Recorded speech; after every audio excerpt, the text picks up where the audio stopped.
New York. The city where fortunes rise like skyscrapers or crumble into dust overnight. A city of power where the bold take risks and the cautious get left behind. And in the 1980s, one man stood above the rest. A man who didn't just play the game, he rewrote the rules. Donald J. Trump. Love him or hate him, you can't ignore him. The name itself became a brand, a symbol of success, excess, and controversy. From the glittering towers of Manhattan to high-stakes casino floors in Atlantic City, Trump built an empire fueled by sheer will, audacity, and an unshakable belief in the art of the deal. And in 1987, he did something no mogul had done before. He put his personal playbook into words. The Art of the Deal wasn't just a business book, it was a manifesto. A behind-the-scenes look at how deals were made, how power was wielded, and how thinking big could turn dreams into reality. But what exactly were the secrets?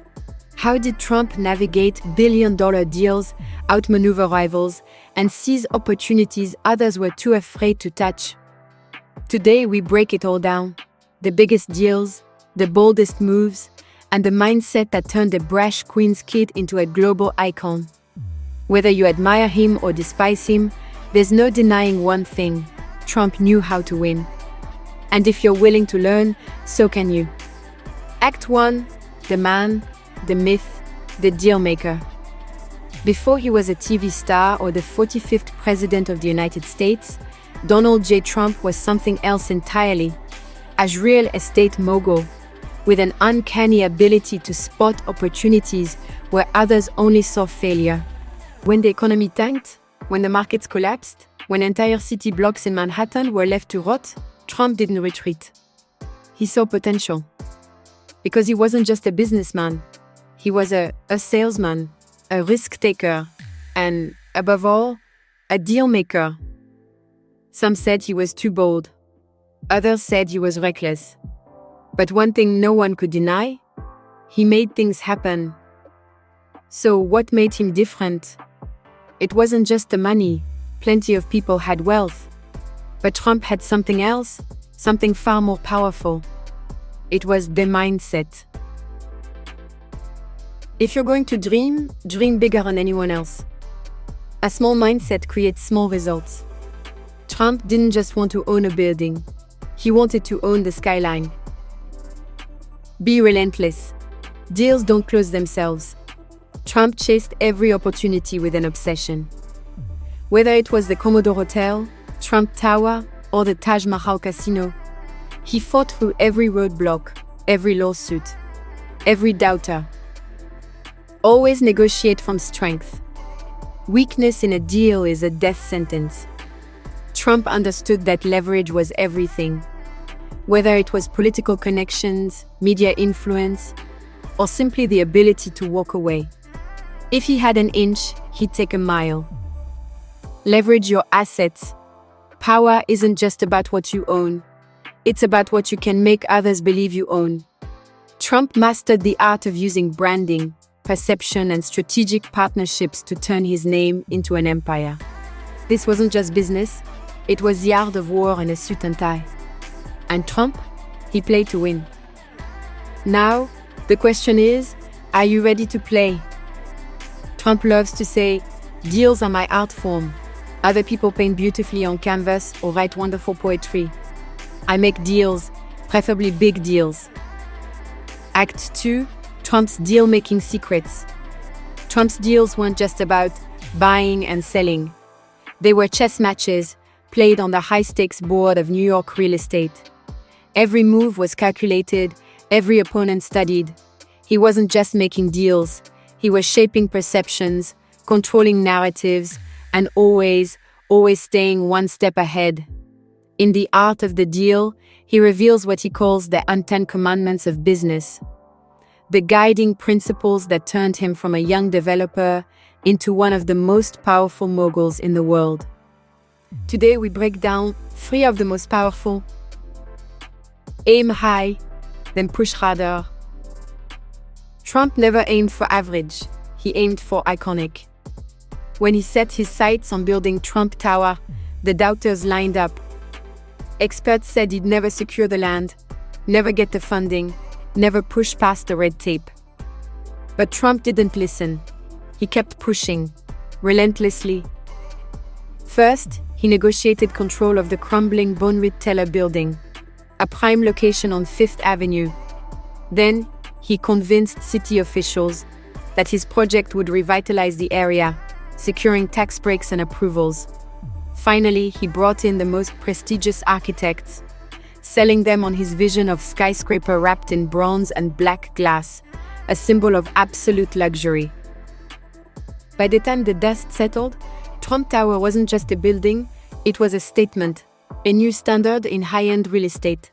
And it all started with one rule: think bigger than anyone else, then push harder than they ever could. Use leverage, make them want it more. In the world of deal-making, leverage is everything. Trump understood that better than anyone. Take Trump Tower's luxury apartments. He didn't just put them up for sale. He created demand before they even hit the market. He whispered to elite buyers that the units were already in high demand, that celebrities and international billionaires were scrambling to get in. And what happened? The price per square foot soared. Buyers who wouldn't have blinked at a $2 million condo were suddenly fighting to pay $5 million, just to say they got in. Trump once said, "If you make something seem exclusive, people will want it even more." That's not just sales, it's psychology. And when used correctly, it turns a simple deal into a feeding frenzy. Bad publicity? Doesn't matter. Controversy sells. Most businessmen fear bad press. Trump, he thrived on it. When he demolished the historic Art Deco sculptures on the Bonwit Teller building to make way for Trump Tower, preservationists were outraged. The media went wild. Newspaper headlines called him a reckless destroyer of history. And what did Trump do? Nothing. He let the controversy grow. Because while critics raged, something else was happening. Trump Tower was suddenly on the front page of every major newspaper. Millions of people were talking about it. And when it finally opened, it was already famous. Trump once put it bluntly: even bad press can be good press if you handle it right. Because in business, attention equals power. And Trump knew how to command both. From skyscrapers to casinos, from media battles to boardroom negotiations, Trump's playbook was never just about making money. It was about making an impact, controlling the game before his opponents even knew they were playing. And whether you love him or hate him, there's no denying one thing: he knew how to win. Act 3: the big deals that made Trump a legend. Let's talk legendary deals. Trump's career isn't just about wealth. It's about power plays, high-stakes negotiations, impossible odds, and deals so bold they reshaped New York City. Here are the 3 biggest power moves that made him rich, famous, and impossible to ignore. The Grand Hyatt Hotel, 1976, turning failure into fortune. New York, in the 70s, was a city on the brink. Crime, bankruptcy, businesses fleeing. And sitting right in the middle of the chaos, a decaying, money-losing hotel next to Grand Central Station. No one wanted it. No one except Trump. At just 30 years old, he saw what no one else did: an opportunity. First, he convinced Hyatt to partner with him, promising them a revived luxury hotel in the heart of Manhattan. Then, he did something unheard of. He negotiated a 40-year tax abatement with the city, slashing costs and making the deal wildly profitable. Finally, he rebranded it as the Grand Hyatt New York, lavish, modern, and packed with high-end clientele. The result? A gold mine, Trump's first major home run in Manhattan. He didn't just flip a failing hotel, he rewrote the rules of real estate. Trump Tower, building an empire in marble and gold. If the Grand Hyatt put Trump on the map, Trump Tower made him a legend. Imagine this, a plain old department store on Fifth Avenue, sitting on one of the most valuable pieces of real estate in the world. Most developers would have played it safe, maybe a mid-range office building, not Trump. He demolished the Bonwit Teller building. He designed a 68-story glass skyscraper, a bold, towering symbol of success. He filled it with Italian marble, gold fixtures, and penthouses fit for billionaires. And then, he pulled off his greatest marketing stunt yet.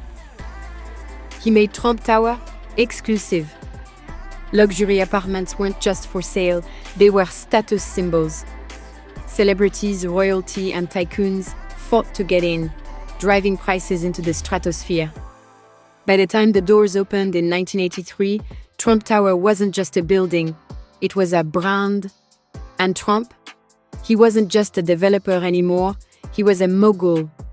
Sometimes, winning isn't just about money, it's about proving a point. For 6 years, New York City officials tried to fix the Woolman Rink in Central Park. 6 years, millions of taxpayer dollars. And yet, the ice remained cracked, the project a total failure. Trump watched in disbelief. Then he did what he does best, he made a deal.